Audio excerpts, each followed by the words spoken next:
世界のみんなとつながろう Bridges across world communities. Hello everyone and welcome to Bridges Across World Communities, sponsored by NIA, the Nishinomiya City International Association. My name is Thelma. And I'm Floyd. Each month we provide practical knowledge for daily living and important information about disaster prevention. This program is for English-speaking residents in the Nishinomiya area and is broadcast on the second and Saturday of each month of 12 noon to 12:15. This month we'll talk about the benefits of positive self-talk.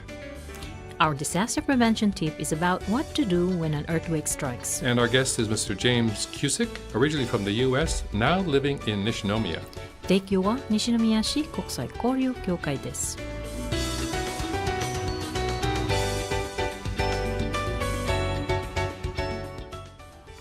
Hello, Thelma. Hi, Well, Floyd. here we are, the month of May, and that time of year when many people are still trying to recover from the stresses of April. That's right, Floyd. And in Japan, April is a month when most people start their new jobs, when the new academic year begins for schools and universities, and also when many people move to a new home. Yeah, I mean, during April, many people go through big changes in their daily life and environment, and that can make them feel physically or mentally tired. So today we are going to discuss how you can begin to relieve your stress without spending money or time by talking to yourself. In psychology, talking to yourself is called self-talk. Yeah. So many people believe self-talk is something negative, and they find it annoying and don't know how to react when others do it.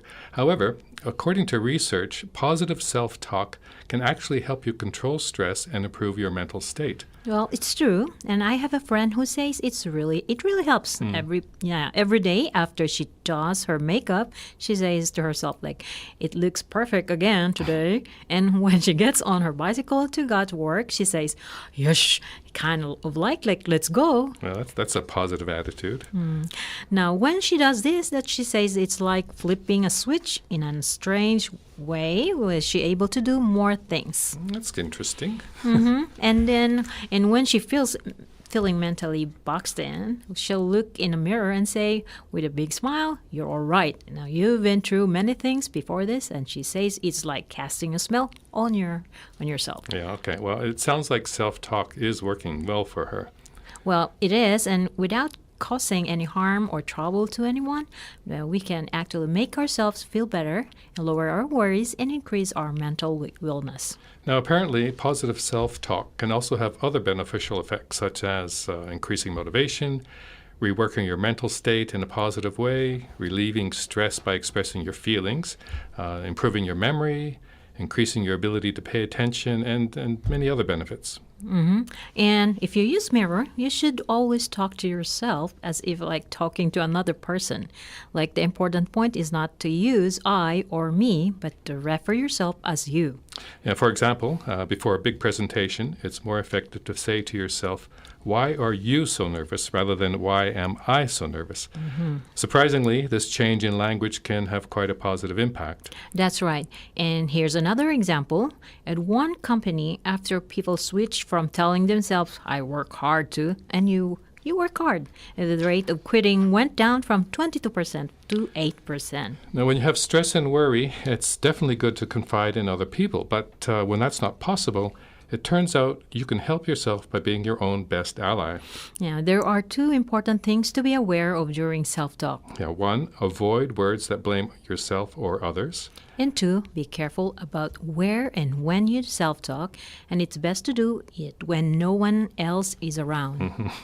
Now, words can have strange powers. In Japan, beginning from ancient times, this has been referred to as kotodama.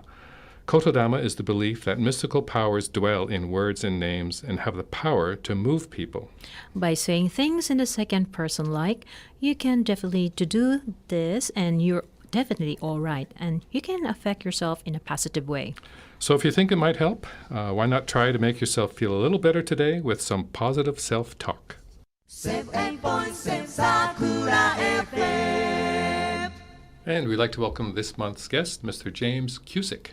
Thank you. Thank you for having me. Yeah, thanks for coming. Now, in the beginning, the intro, we mentioned that you're originally from the U.S. and you're now living in Nishinomiya. How long have you been in Japan? Well, my wife and I came here just over 2 years ago. Oh, you're a newbie. Yes, that's Okay. right. But originally, my first visit to Japan was in 1985, which coincides with the Tigers winning the championship. And so actually my return is connected to last year's win. So you're trying to take credit for Yes, the I am. 85 win and the 2023 win. Well, we'll have to make sure you never leave Japan in that case. I mean, we'll have a bunch of Tigers fans keeping an eye on you. Okay. So you said you've been here 2 years. Now, Yes. how's your Japanese language skills? How are you doing there? Well, I'm actually doing my best to study. I take classes regularly, but my skill is still quite limited, to kind of general basic conversations, and but enough to get around. Now, I think you mentioned earlier that your wife is from Japan? Yes, So yes, she's from this area? Yes, she was born in Osaka and grew up in Kawanishi, and so we are very familiar with the Kansai region. Okay. And you've been married for decades? I guess? Yes, we've just celebrated our 32nd wedding anniversary. Congratulations. Wow. So she hasn't been teaching you Japanese all these years then? I have learned a little bit, along the way, but, still a long way to go. Now you mentioned your first time in Japan was 1985. Right. Why did you come at that time? Oh, well, at that time, actually, I had just finished my university degree, and I wanted to work abroad and travel abroad. And I learned that, it was possible to do that in Japan. So I spent some time here and then went back to the U.S. For my graduate studies and to begin my career. And then when did you meet your wife, or where did you meet your wife? Well, we met actually because at that time when I was in Japan, I was publishing some cartoons for a magazine which was called the Kansai Timeout. I know of them. Yes. Yeah, and they were around for probably more than 30 years.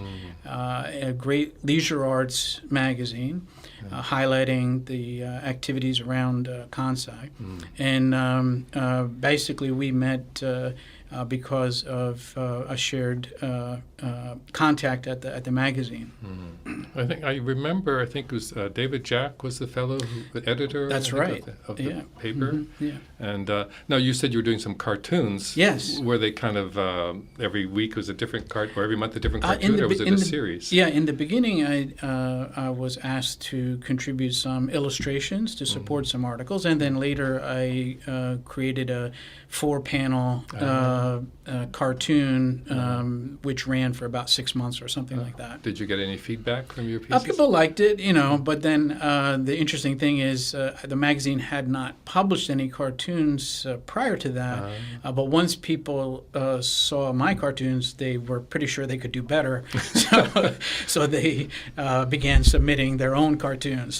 Can you recall any favorite cartoon that would be easy to explain over there? Well, one cartoon I remember that ran in the magazine was two Americans meeting on the street in Osaka, and one of them was lost and said, "Hey, can you help me?